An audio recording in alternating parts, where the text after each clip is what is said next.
And then my dad and how he ate, like now he has type 2 diabetes. If he had the knowledge and the tools, he tried. Like he would have been able to reverse his diabetes when he initially got that diagnosis. Hello, everybody. Welcome to this episode of The Wellness Effect. Happy Wednesday. Today it is just Lacey and I again. Kira's on her delayed mat leave still, but hopefully she will be back soon. But if you're listening to this, Kira, we hope you enjoyed your July of travel and being offline because you deserve it. But for everyone that is here today, Lacey and I are going to be covering the topic of blood sugar. And if you listen to any of these episodes, you know I always want to include some sort of thing about blood sugar because it is so, so important. It impacts your energy, it impacts your hormones, it impacts your periods, your mood, your cravings, how you age, where you distribute your weight, all of these really, really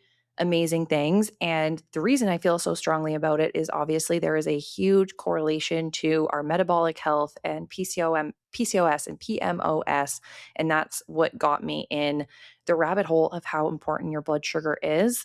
So I'm really excited to dive into things. As per usual, we're going to try to keep it pretty like lighthearted, I guess, and not super sciencey, so you guys can more so just understand what to do and signs that it's imbalanced and also why it's so important. And so before we get into it, I will do a little bit of just recapping because there's going to be some words that I use that it's really important to understand in order for me to explain the basics. So that's the main sciencey stuff that we're going to be going over. And then we should be able to jump more into like signs that it's imbalanced and what can we do to fix it and make it better. So excited. Awesome. Hi, team. Awesome. Hey, Lace. You excited for blood sugar today? I am. All I right. am. Okay, well, let's dive into it. So, first, I'm going to start off with a couple of the words like I was talking about. So, when we say blood sugar, we are referring to how much glucose is floating around your bloodstream at any given moment. When we say glucose, glucose is the sugar in your blood. It is your body's main source of fuel, and it comes from carbs, bread, fruit, rice, potatoes, sugar, and your body can actually also make it on its own. And then the next thing is insulin. So, insulin, and this one's a little bit harder to understand. So, I'll spend a little bit more time on it. But insulin is the hormone from your pancreas that acts like a key. So, when we've talked about hormones, we often use this like key and lock analogy. And this is the one that really made sense for me when I was doing these deep dives on like insulin resistance and blood sugar. So, basically, what happens is when you eat, and your glucose rises. So if you have any kind of carbs, then, or even things like caffeine can do this, right? Your insulin unlocks your cells so glucose can get in and be used for energy. So insulin is the key that unlocks the door to your cells so that glucose, the sugar in your blood, can enter your cells and use that glucose for energy, which is also going to bring your blood sugar, the sugar circulating in your blood, back down to normal levels. So, when we look at a normal rhythm of what that should look like, also, actually, before I continue, Lacey, did that make sense? Yeah, it did actually. That was good. Okay. So, when we typically, like what we normally see, and I think something is a little disclaimer as I get into all of this, is that there's been a ton of talk about, at least in our space, I see it all the time, just like blood sugar and insulin resistance. And it's nothing that we need to be scared of. And I think a lot of the times when we hear this conversation, we automatically jump towards like, I need to cut out carbs and I need to make sure my blood sugar is flat all day long. But that's not necessarily the case. Your blood sugar is going to have these spikes and crashes, but we just need to make sure our insulin is working effectively so our body can balance that out naturally. And when we don't, that's when problems arise. And that's what we'll talk about as well. But what a normal rhythm does look like is we eat food with carbs, our glucose rises, our insulin is going to be released from our pancreas, it will rise. glucose is going to move into the cells because of the work insulin is doing. And then those blood sugar levels should balance back out. So it's these like smooth, gentle waves, is what it should look like. The problem is when we have these really big spikes, really big crashes, or we are having these spikes that won't come down in a timely manner, essentially. And so a sharp rise would mean like a big insulin surge, which is going to drop blood sugar below, or a big crash, I would say. So a big rise would mean we have this insulin, this blood sugar rise, and then insulin comes in like heavy hitting and brings it back down really, really low. And then we have like cravings and energy crash, that 3 p.m. slump, but also that 3 a.m. wake up. Now, what happens also with this, like these big spikes, is over time, what happens is as our cells become less insulin sensitive, so another word we use is insulin resistant, then that release of glucose starts to not work on our cells. And so now we have this issue of higher circulating blood sugar, and our pancreas is releasing insulin, releasing insulin, releasing insulin to try to bring this like big spike back. And this doesn't happen just one time. It's a lifetime of eating in a certain way, to be quite honest, and other lifestyle impacts. But what happens is now we have high insulin and high blood sugar, and our cells become less insulin sensitive. And that's when we run into, honestly, like all metabolic disease, and most diseases in this day and age are related to our metabolic health. And so that's why it is so, so important to not obsess over this, but just actually understand it. This episode of The Wellness Effect is brought to you by Lifestyle You. If you're listening to this podcast and thinking, okay, this sounds like me, whether it's low energy, hormone imbalances, stubborn symptoms, or you just feel like you've tried everything, Lifestyle You is our root cause coaching program designed to help you actually connect the dots. We use functional nutrition, personalized support, and functional lab testing to figure out why your body is doing what it's doing, instead of just guessing or slapping a Band-Aid on symptoms. And because you're a listener of The Wellness Effect, when you use the code Wellness Effect, you'll receive a free functional lab when you join the program. If this episode is resonating with you, make sure to share it with a friend, subscribe to the podcast, and check out the show notes to learn more about Lifestyle You and how to apply.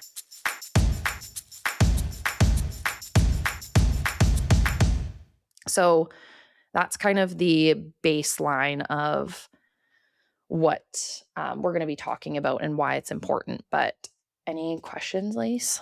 No, I think I'm just going to try to summarize. So pretty much you eat a heavy carb meal or a lot of sugar all by itself, that increases the glucose in your blood. It goes really high, and then your body is like, oh no, this is too high. So it sends out its insulin to bring that back down. But if it was just a little bump because you ate like a normal balanced meal, you're not going to notice the impact of insulin bringing it back down. But when it's a really big, because I feel like I've never really thought about it like that, but when it's a really big hit of sugar all by itself or whatever, and you have a really big spike, then that amount of insulin is actually what causes those symptoms, because it almost brings it back down like too fast, too quick, too hard, because it needed that much insulin. But insulin doesn't really work in the sense of like, that made sense. It doesn't bring it back to the baseline necessarily that we want it. And that's kind of like what happens if it's happening all the time. Like, let's say you have an ice cream cone and then you crash. It doesn't mean like, oh no, I'm about to get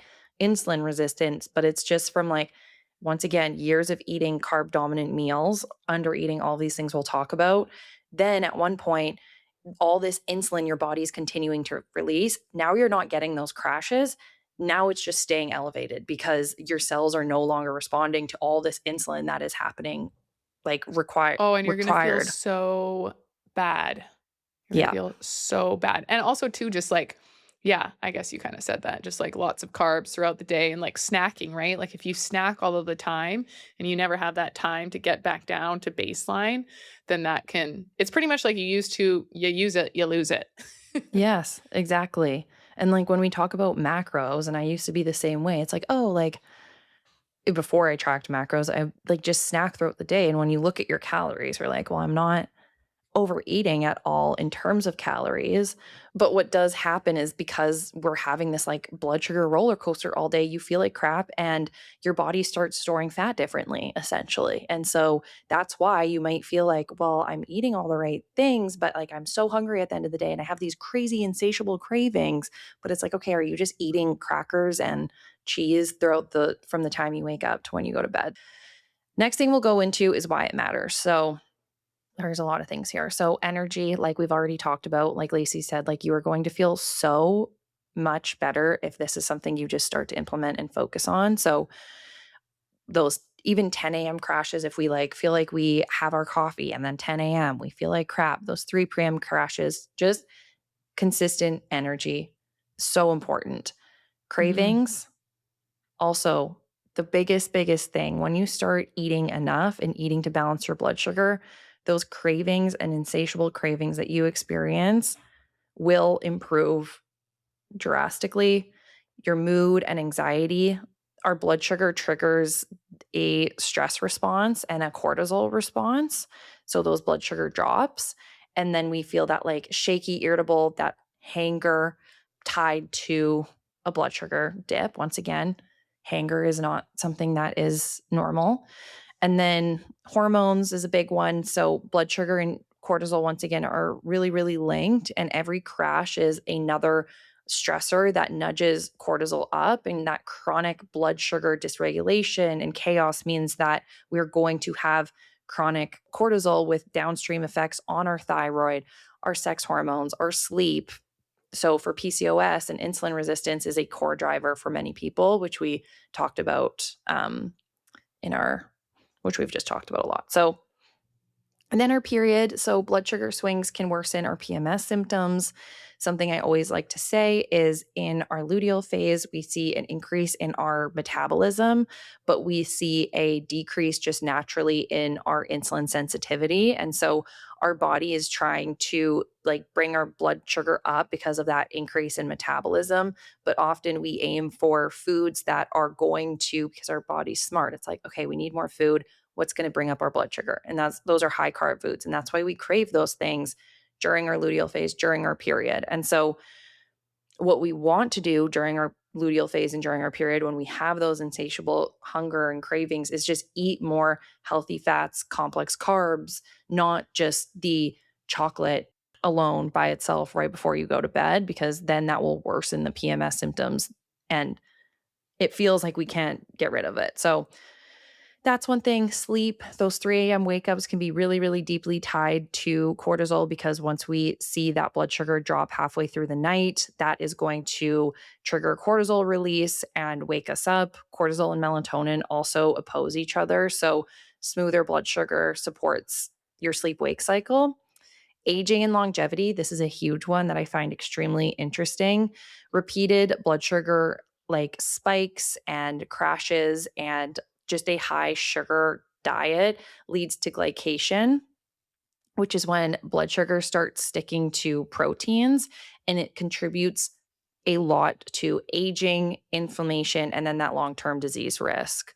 And then our metabolic health. So, prediabetes, type 2 diabetes, insulin resistance are largely connected, if not the only root cause of these symptoms. So, a lot of good things, if you start focusing on this, can come from it.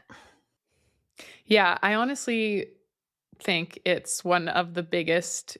I said this today on our client or our coach's call, but I swear, like my walking after my 3 meals, my big meals, because I just do like a 12-minute walk. I'm so consistent with it. Like for the last 3 years, if I'm at home after a meal, I go for a 12-minute walk, no ifs, ands, or buts. And it's even cute because like a month or two ago, Zach's like, I just kind of crave our morning walk now. Like it's like I want to Oh, do it after. I'm like, oh, you're so cute and healthy. But I swear that's how I've been able to maintain my weight. I like swear on that. It's just, and it's so easy and it's so yeah. simple, but man, it's just, and I feel like I really struggled with blood sugar issues for a long time because I smoked a lot of weed and I would munch out every single night, which got me into that binge and restrict cycle where I would undereat all day because I remember in university, my mom would be like, Lacey, you gotta eat breakfast. Like, you gotta eat something. And I'm like, Mom, I can't even smell a granola bar without wanting to puke until like 1 or 2 o'clock in the afternoon. And it's because that night before I went to bed, I eat a whole bunch of like sugary candy and just straight carbs. Like, I was obsessed with those 5-cent candies for a lot of my like teenage, early adult life. And I would So just good. eat like $3 worth of 5-cent candies before bed every night. And it's just like that binging at night. And It's again, like the some of us, worst time.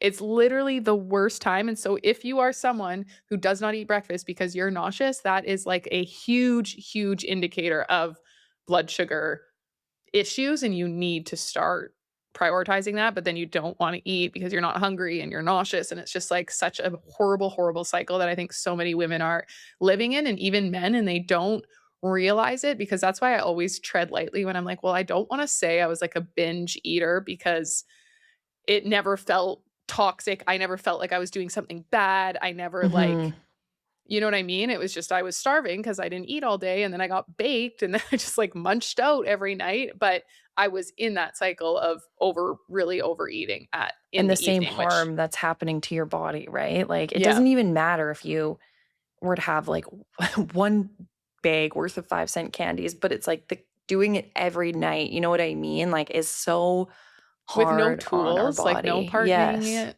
part or pairing it with carb or with fat or protein, and not going for your walk after. And yeah, it's just, it's crazy. So I'll just leave you with that. But I honestly think the biggest game changer has been going for those walks after each of my meals, because Yeah. I just like can't believe how much I can eat Much now and Yeah, not and gain also weight. just, like, Like, how you feel too, because that is gonna help with that crash, because now it's like our body doesn't need to release as much insulin, because by doing this movement, our cells are taking in the glucose as energy without having that same insulin release. So it's the easiest freaking habit to implement, well, and we'll talk and on about top that. of that too, it's like what you said is like when you're having that big hit of insulin after you've spiked your blood sugar, eating a whole bunch of carbs, insulin brings it way back down. And then what do? Your body sends you a signal that it wants more fast carbs, because now your blood sugar is too low. It wants it gets back up. So it tells you more snacks, more treats, more whatever. And then that's how you get on that roller coaster where all day, every day, it's you eat and then you spike your blood sugar, and then you get that energy crash and you're exhausted, so you crave more food. And then it's just like it's a fucking never ending cycle, and it doesn't end until you change what you're doing. Exactly.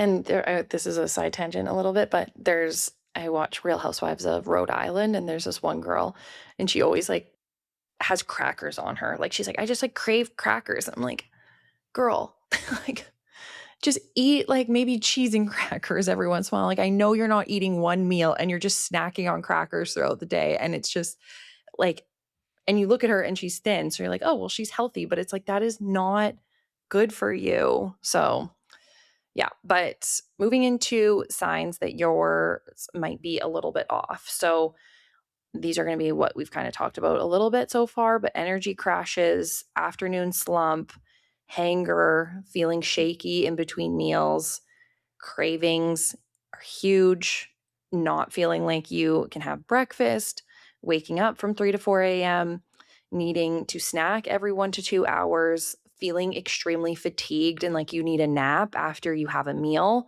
If you're one of those people that feels like you just don't, quote, handle carbs well, another sign, brain fog, and then stubborn belly, midsection weight gain and difficulties losing weight there. And so that is all signs that maybe there are more things, but I promise you, if you're not doing the habits that we're going to talk about, then you're going to feel like $1,000,000 different. And it's a huge contributor to all of them.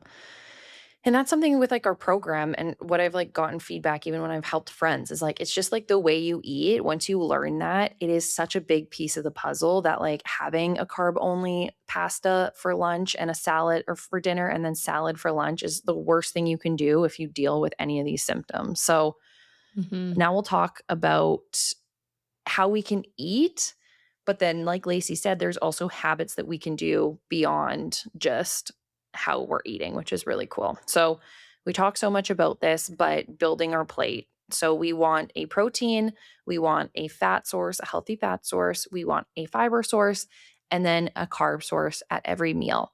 If we can make our carb source low glycemic, which usually just means it is a carb that also has fiber in it, then even better. But if we are just having a normal serving of carbs with all of these pairings, you're going to be in a great place. So the reason why is protein, fat, and fiber slow and how fast glucose from carbs hits our bloodstream. So we get a smaller, gentler wave instead of this big spike.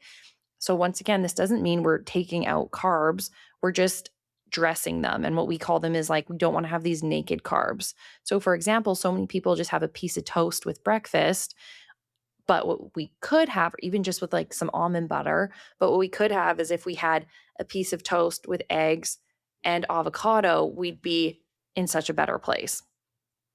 Okay, the next thing is order of eating. So trying to eat protein, fiber, fat before the carb heavy part of your meal is going to also help contribute to a smaller blood sugar increase and a smaller crash, some less cravings, etc. So obviously sometimes this isn't always possible. If you're having like chili, you can't disconnect them all, but if you're having something like a chicken, rice, and veggie meal, that's a really easy time to implement it. And you're kind of leaving the best part for last, which is usually the Yeah, carbs.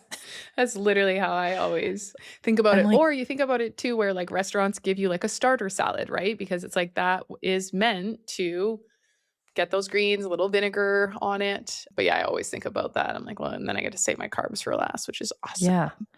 And fun fact that there's a study that if you have the free bread that restaurants give you, you eat like, I don't know, something like, don't quote me on this, but like 25% more because it impacts your hunger. So just something to think about. But I know Spikes we your all love blood that sugar. warm bread. Oh, Yeah. it's so good though. So good. Just make sure you put a shitload of butter on it. Yes.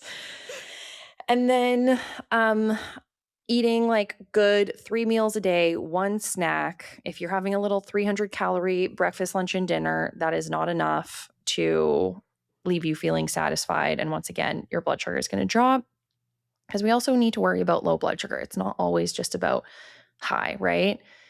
And then breakfast, eating a high protein, balanced breakfast, that got a lot of airtime, I feel like, on social media. And it's for a reason. It makes the world of a difference when we get our clients to implement just this habit alone.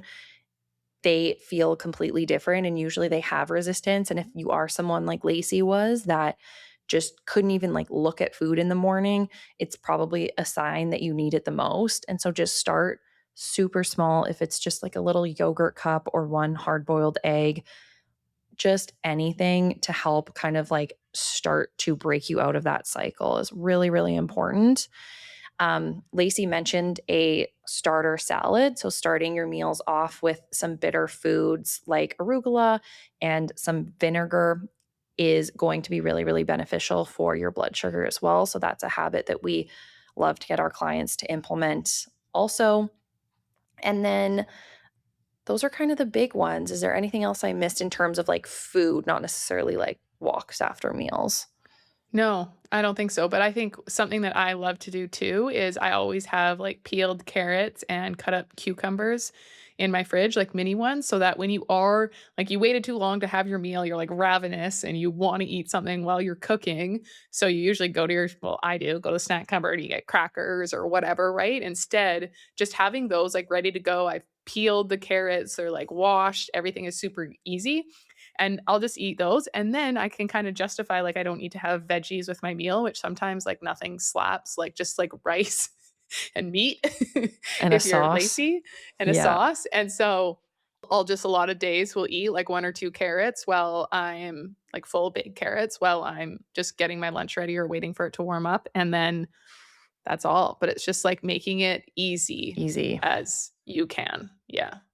And even just like not the same. What Lacey's doing is so much better. But it happens so much where it's like I waited way too long to make dinner and now I'm starving. And something I'll do is I'll like cut 2 pieces of cheese because then it's like helps fill that up. I'm not going to have that like crazy blood sugar spike and I'm like good. Whereas if I just like bring out the chips, like I am not stopping eating the Not chips. stopping. No. So yeah, that's a really good piece.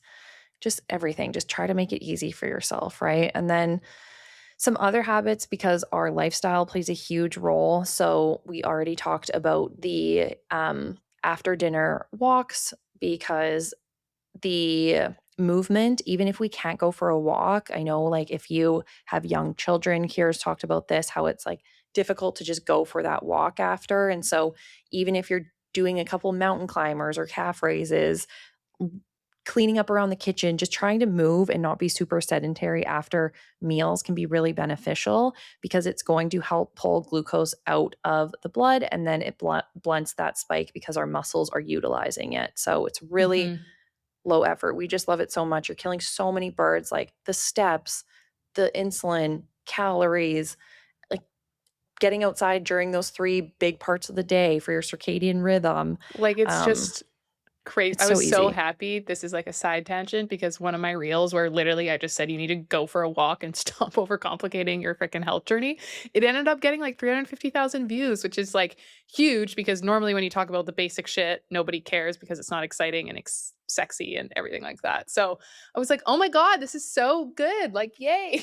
I'm so happy that that reel, which was like Exactly. Yay. very short and to the point, but that is the thing is there's so many you can kill so many birds with those walks after meals. And again, the two biggest habits, if I had to pick two, it's big breakfast, 30 grams of protein, because my breakfast now is like 600 to 700 calories, and the walks after meals. And I swear that's why those are like the biggest changes to my day to day lifestyle, going from like bodybuilding, fluctuating weight, inflamed to where I am now, that I really, really think like obviously healing and doing the protocols, that's a huge part of it. But lifestyle wise, like those made Yeah. such a difference, and just balanced, big balanced meals, and like Yeah. not being afraid. Cause I think even in the bodybuilding world, we got used to like the 6 small meals, and every meal was like 100 calories of carbs, 100 calories of protein, 100 calories of fat.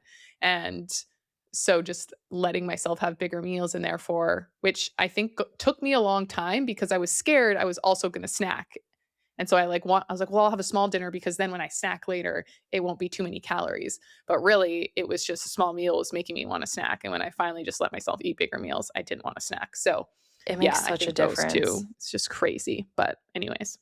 And even for me, I think back when I got my idea out, my skin was horrible. I got diagnosed with PCOS. I'm like, okay, biggest thing is going to be blood sugar. And the couple things that I did was breakfast, because I used to be the person that I could eat in the morning, but I just didn't need to. And for me, I'm like, well, I'm just going to save my calories to have bigger meals. That's always just like how my brain worked, which is so dumb.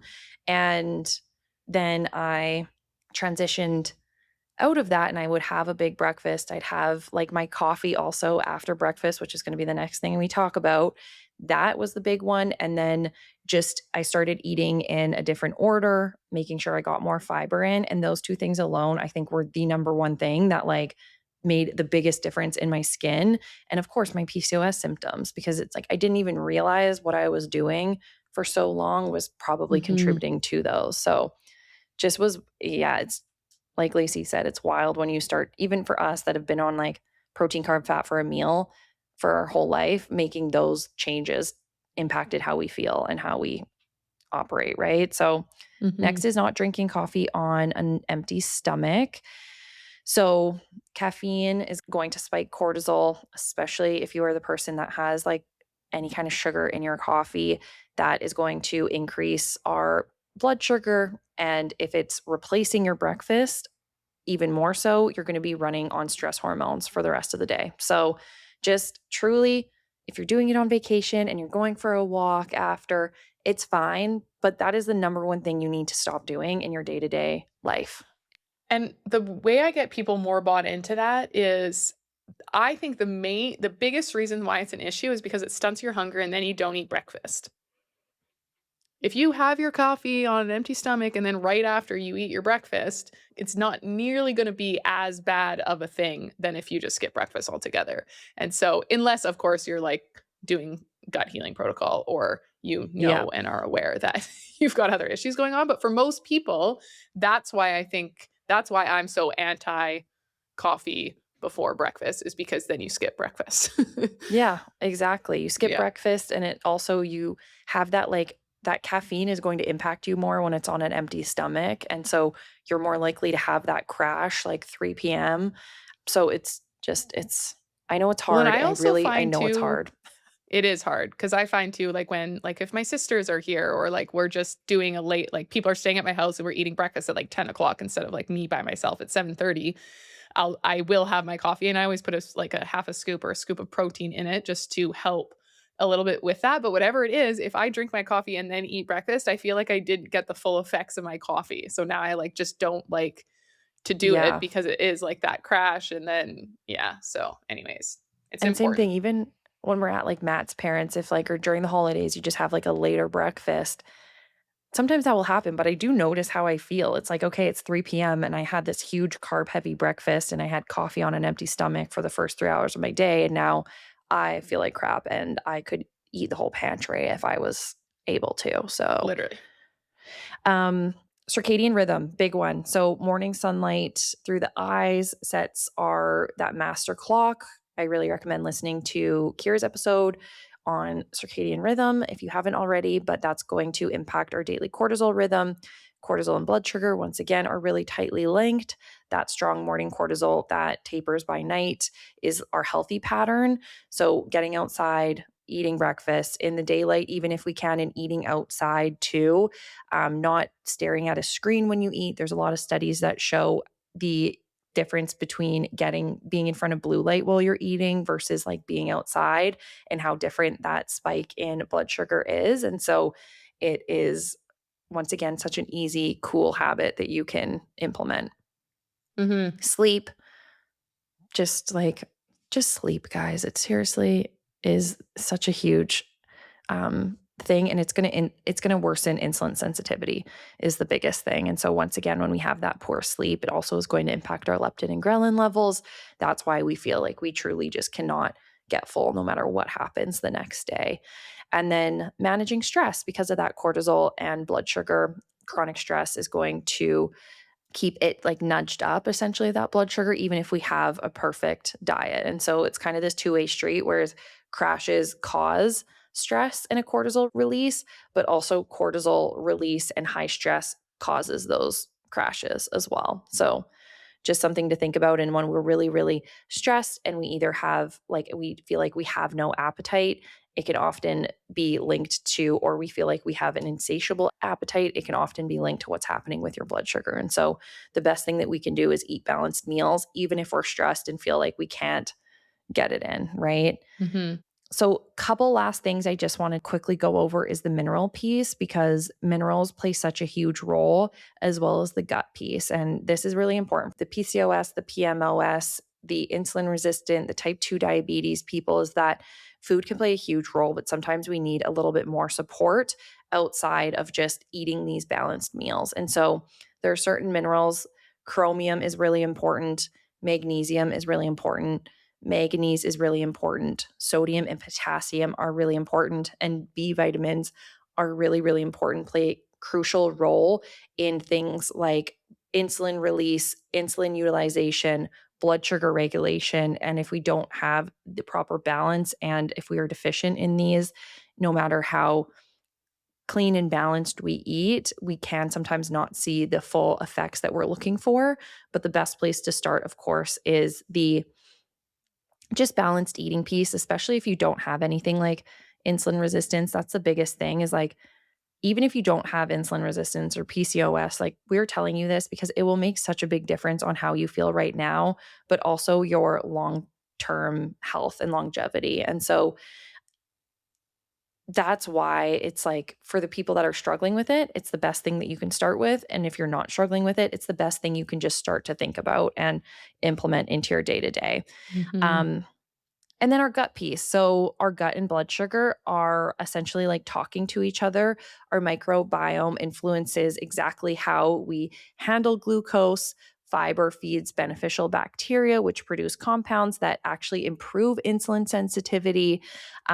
So, also, absorption is another big thing that matters. And if we have inflammation in our gut or it's dysfunction or we have that leaky gut, we may not be absorbing those very minerals like chromium, magnesium that we need for blood sugar regulation.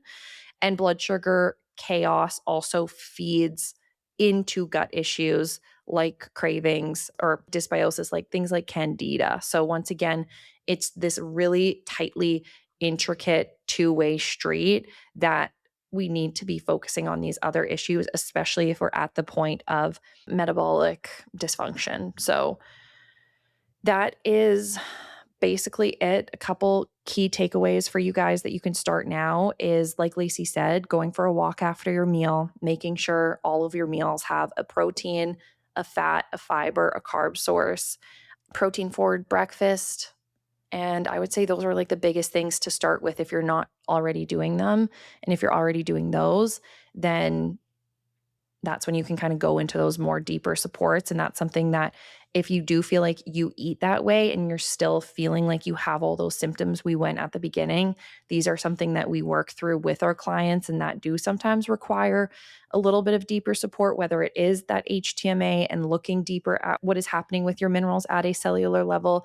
And if we have that good gut bacteria that is going to help with insulin sensitivity. And so if once again you feel like, well, I do eat that way and I still have all these symptoms, sometimes it might just require a little bit of shifts and a little bit of outside support, as well as maybe a little bit of more investigating the root cause of what is going on and why that's not enough. That was awesome. Wow. Good job. Thanks. And I wanted to make it quick and dirty. Yeah. I'm like, I just want everyone to listen to the whole thing. No, that was really good. And like I've said 14 times, I do really think the blood sugar piece has been massive on me maintaining this physique. And I feel like I used to get in my head a little bit because when blood sugar first started kind of being even talked about in like more of the fitness space, a lot again of just the science bros were like, that's not important. Like your body is meant to handle it and it can handle that and don't worry about it and blah, blah, blah. And so I feel like I maybe held back a little bit from talking about it, but I just really don't think that they know much about what they're talking about, and especially about women's health, that now that I've like experienced it, I think it's a huge pillar for people to start paying attention to, but you don't really ever have to think about it if you just focus on eating breakfast, lunch, and dinner, protein, carbs, fat, and fiber, and then like one snack. Like just do that. And that's going to be 90% of the equation. And I think the walks, I think 2 habits, those 2. And then like Jensen said, everything else is just kind of like in addition, and more so for people who actually have issues with their blood sugar or are kind of already resistant or just like too far gone that maybe those lifestyle changes don't make a change. But I really do think it matters. And I think if you zoomed out and you compared someone who ate the same exact macros, but someone ate like balanced meals throughout the day versus someone who ate all their protein in the morning, all their fat at lunch, and all their carbs at dinner, I guarantee you they would have very, very different physiques and results, and yet they were eating the same amount of calories. So and gut health and all everything. of those things. Like it's just there's just no way. It's really, really crazy. And I think something too is if you are someone that's in that camp of the PCOS, PMOS, insulin resistance, type 2, whatever it might be, is that this doesn't happen overnight. I look back at like my childhood, we were like, my dad's favorite food is pasta, and that pasta came with red sauce and garlic bread on the side. And I was allowed cereal and I had oats for breakfast every single day. And lunch, I would usually also have pasta because I was vegetarian for 3 years. And then also, which I never talk about. And then also like, did I know that? I think I did. And then also just like how, my family just didn't know. Right. And then I grew up and then I had this like crazy binge eating disorder, which is probably because of that, which just worsened the problems. And then I got into bodybuilding and I'd save all my calories for nighttime, even though it still fit my macros. And so even though I was like healthy, I was still doing so much damage. And so people are like, well, you're healthy, like you shouldn't have PCOS. And it's like, well, it's so much more than that. So if you're someone that's like, I have PCOS, PMOS, but I don't think it's because of X, Y, Z. And like, you have to really think more than just like, I eat healthy. I don't eat donuts every day. Diagnoses, is that too many syllables? Diagnose? They don't come out of nowhere, right? It's kind of what we were talking about the other day with that guy, which we don't need to go down that rabbit hole. But you didn't get PMOS from following your bodybuilding diet, right? It was like a whole lifelong thing that eventually led to that, even though when you got the diagnosis, you on paper to most people were healthy, quote unquote.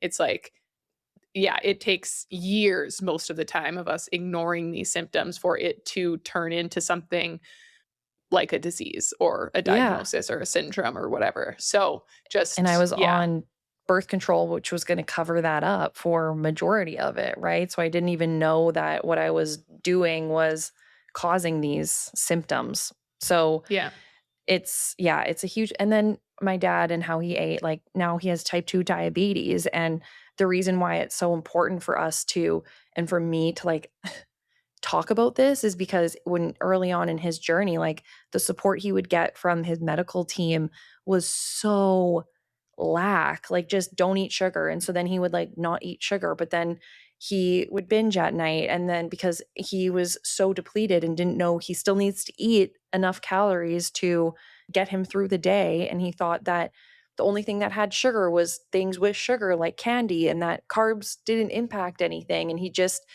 was the average person that was trying to do stuff right. And if he had the knowledge and the tools, he tried. Like he would have been able to reverse his diabetes when he initially got that diagnosis, but because of the lack of education around it and how hard it is to advocate for yourself and sort out what is right and what isn't right, you can change your life. And so it's very like, it hits home for me, right? Because this is like something that has impacted me and my dad and our lives. And it would have been an easy shift to make, really, like just adding meat to our pasta that we would have every single lunch and dinner.